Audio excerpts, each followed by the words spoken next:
over the last few weeks, I've been putting up some videos that kind of talk about some of the best things for a school year. But before the summer gets away from me and such, I kind of wanted to just do a more general, casual chit chat instead of highlighting specific resources, and just kind of share what worked this year, what didn't work, and maybe how that might influence what we do next year. I don't know. We'll see.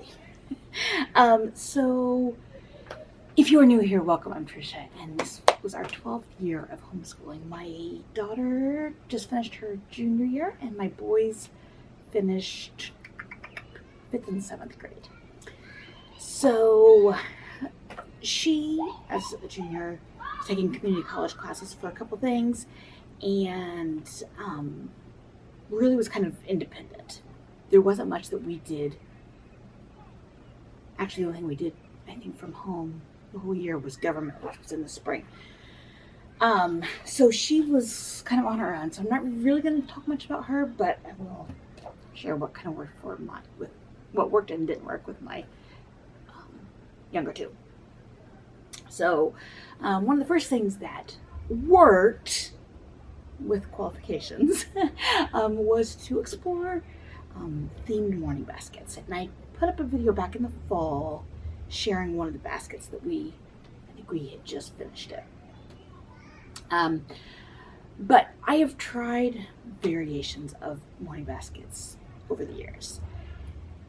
And even before they were a thing, we kind of did a morning basket.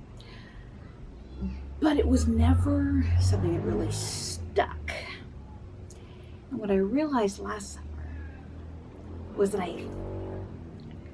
I don't think it worked in the past. Well, at that point, now I know. It wasn't working in the past because I was trying to do someone else's basket. Trying to do what other people say should be in a morning basket. You know, the classic gold stuff and the hymns and just stuff that wasn't us.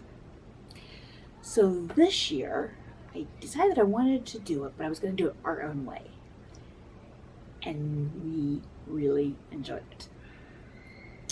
But with two qualifications. One, once we were done with one, they wanted a break before we started another one. The other qualification was that it couldn't go on for very long. One of ours, the jazz unit, which I almost positive I did a video on that too. That one went on for a while for various reasons. It was longer than what I expected it to be.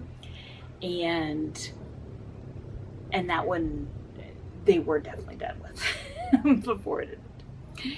So those were the qualifications. Now, what did our morning baskets look like? Well, like I said, they were themed. So we did a few, like the one we did at the beginning of the year was an immigration. One like specifically place, New York. I don't know. I'm drawing a total blank. Statue of Liberty, whatever that place is called. Anyway, so we did some immigration stuff surrounding that. And it was really cool. We found videos. We had some songs all about Ellis Island, that's it. Songs about Ellis Island. I found some recordings of people who are older who were talking about different experiences they had immigrating through Ellis Island when they were young, like things like the new food they were tasting and that kind of thing. So that was really good. We did one about jazz music to go along with the movie Soul, so that kind of thing. But in the baskets, I didn't just do like I included things like YouTube videos and different computer-based activities. There was an Ellis Island game that we found from PBS on the computer. So we did it our own way. And we really enjoyed that. So that was definitely a good prior year, again, with those qualifications. Another thing that went well this year for my daughter were her community college classes. She really enjoyed them. I was kind of nervous about it for two reasons. One, because I'm a mom, and her education so far has been like my sole responsibility. So if she got there and they were like, "Why are you here? Go back to 6th grade." Well, then obviously that's going to be on me. So I was nervous for that reason, but I was also nervous because I just didn't know what kind of a transition it was going to be like for her. She did beautifully. She did. She just hopped right into it. All the things that we had taught, the skills and everything that we'd worked on, she just did beautifully. I can't get over how well it ended up going for her. Yes, she got good grades, but that wasn't even that. It was staying on top of her work, reaching out to her professors, speaking up in class, all of those things that help contribute to your success in life and in college and in school in general. I couldn't be prouder of how well she handled that. Now, to go along with that though, her government class, U.S. government class that she started the spring semester with, ended up being a total disaster for her. I won't go into all the reasons why, but it was not a good fit. And she didn't want to, she felt like she should just keep pushing through it. And I kept talking to her about it. And finally she was like, okay, I'm ready to call it quits. And to me, being willing to call it quits when you have worked hard to try to make it work, I was proud of that too. Because she's a lot like me in that she just wants to follow the rules and like do what she's supposed to do. So to be willing to recognize that this was no longer working and then adapt to something else, which we just transitioned and she did something at home instead, to me, that was a huge success. Now, to go along with that, another thing that worked really well for us this semester was taking a nice midweek break. Because of her schedule and because, long story short, honestly, with her license, I had to go with her. So beginning fall semester, we were away twice a week, and then spring semester, she only had classes 1 day a week. But having those breaks were absolutely fantastic for us, especially in the spring. And I don't really know what the difference was between the spring and the fall, but the spring was just much more enjoyable for us with those breaks. It was in a different part of, kind of in an area that we don't usually go to. So it was a year of exploring the area. We did a lot of parks, and there was a reservoir over there, so we walked over there a lot. Trail walking. They have a cute little downtown area, so we would go to the downtown area and walk around and go to the bookstore and all kinds of things. And in some ways it was hard for me to be like, okay, let's just give up all these hours that we could be doing school. But I think it was really, really good for us. I've talked already that over the previous few years, there had definitely been a transition where I was getting too focused on just getting the lists marked off. And we were really just drudging through our days. So this break, I think, was really good for that because it just forced me to just give up all of that and make a really clean break from it. Kind of deschooling. I don't like that term, but kind of deschool. It forced me to just explore and be okay with that because I didn't really have a choice. We did take work sometimes. We would do audiobooks in the car, and I would sometimes read to the boys different things as we were driving, that kind of thing, and we had some time while she was in class that we would do some things. But in general, the focus was to just enjoy, be outside and enjoy it. So that was a huge win for us this school year. Another thing, short, but printing out their assignments for, I use Homeschool Panda, which is an online program, and one of my boys really liked his printed out. This year, I could not stay on top of getting them printed out this year. So we transitioned both of them fully over to doing it, to checking their assignments online. So that was a definite win for mom. But to go along with that, I also started transitioning them to choosing when they completed certain things. Now, something like math was done every day.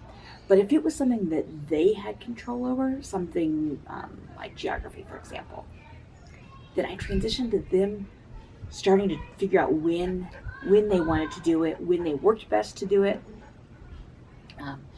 Because that was something that I saw that I did with my daughter starting in middle school and worked well for her this year with her classes, taking that responsibility. They are not ready for me to give that completely over to them, anywhere near that ready. But I wanted to start giving them a bit of that control now. So that was another plus. If you've watched outside videos before, you know that my cat would like climb the blinds behind me to get to. Well, I've started bringing him out here in the kennel. He loves it, but he wants my attention. So that's why you hear a meow. Let's see, another thing that worked or didn't work well. Well, it's a split again. Is putting together my own programs for this year. So last summer, I started another job. And so going in, so my summer was not as open as it has been in the past, even with COVID. In fact, my workload picked up since I work from home. My workload picked up quite a bit during COVID. But so going into the school year, I knew that I could not put together both my own science and my own history, which is, I usually use programs and then adapt them, but I wanted to do both of them on my own, and I knew I shouldn't do it. I knew I didn't have the time last summer to get it done well before the school year started, but in typical Tricia fashion, I decided to go for it anyway. And science, so for science, I decided to do forensic science. I don't remember what I was going to do, but then viewer Melissa, thank you, mentioned that she was doing forensic science last year. And I looked at the program that she was using, and I knew it wasn't going to quite work, so I thought, I'll just throw it together. Well, I put together about 10 weeks of it really well. And I purposefully didn't finish it because I knew that I didn't know what the pacing was going to be like with being out of the house twice a week for my daughter's school and this and that. And so I thought, I'm just going to I even put in my calendar when I would go in and then add to it as I knew how much we needed to do. So it started off really well, and that was good. And it was fun to explore something completely different.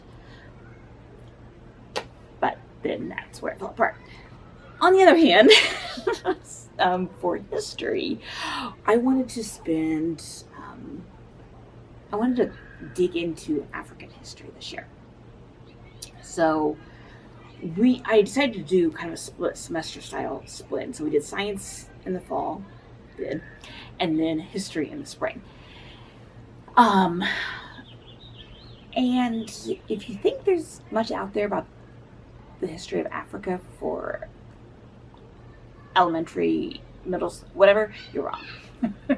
There's not. So I was completely putting it together basically on my own. Gather Round does have an Africa unit that I discovered almost at the end of the year, and looking at it, I'm not sure it would have been a good fit, and it definitely wasn't enough. But there's that. I found random resources, but nothing that was much of a thing. So while I had to put it together, and while it may not have been as fantastic as I would have preferred, and we didn't make it into modern times, however, it was really cool. It was fun. We found all kinds of interesting resources. We learned so much about the history of Africa that I had no idea, which is why I wanted to do it. Like, not only for their sake, but for my sake too. I wanted to know. So good that we explored forensic science in Africa in a way that I would never have done. Implementation was kind of iffy. History was definitely better than science was, though. So, such as it is. One last thing would be reading lists did not go well this year. My philosophy, and I've talked about this in another video, I'll try to remember to link all these videos down there. Anyway, is that like kind of up until middle school, I just want my kids to explore reading. Like whatever they want to read, they can do it as long as it's not like complete junk. And we'll talk about it and just enjoy reading for the sake of reading. In middle school, I like to start adding, 5th grade, I like to start adding some required books. I don't know what happened this year, but it didn't go great. Ben, my middle kiddo, is an avid reader. Regularly goes through a dozen books a week type of kid. But some of the books that were on the reading list this year just were not what he wanted to read. Not that they were bad books, they were good books for him, but it was more that like his interests this year really gravitated towards nonfiction, and it was really heavy in like horticulture type books. That was much of the year. So I didn't choose any horticulture books on his reading list. So he did read a good chunk of them, but not all of them. Whatever. Matthew, he is difficult to place with reading. When he enjoys a book, he is all in. But if he doesn't enjoy a book, like getting him to read it is absolute torture. And on one hand, I think, well, sometimes you have to read books that you don't like because that's school. On the other hand, I'm like, well, but that's why we homeschool, so we don't have to fall into these things. Like, there's too many good books out there to read something that you hate. And I could never find that balance of what that is. And the books that I chose for his list weren't really what he wanted. He is really into, and has been this year, graphic novels. If you have an 11, 12-year-old boy who enjoys graphic novels, I would love to know what some of the titles that they've enjoyed. He's just finished New Kid and Class Act, I think was those two, and he really liked those. There was one, something about the stars. I can't remember what it was called. I got the recommendation from Homeschool Cafe. But it was set in Africa, so it worked well. He really, really loved that one. Or originated in Africa. Anyway, reading lists, I don't know. I don't know what I'm going to do next year with reading lists for both boys. But, again, it was a mix. Worked and didn't work. Such is life. Anyway, I know this video is a little long, so thank you for sitting it through. I would love to know what's kind of something that's been a great part of your year, as well as a not so great part of your year. If you want to share it, down there, and I'll see you in the next video.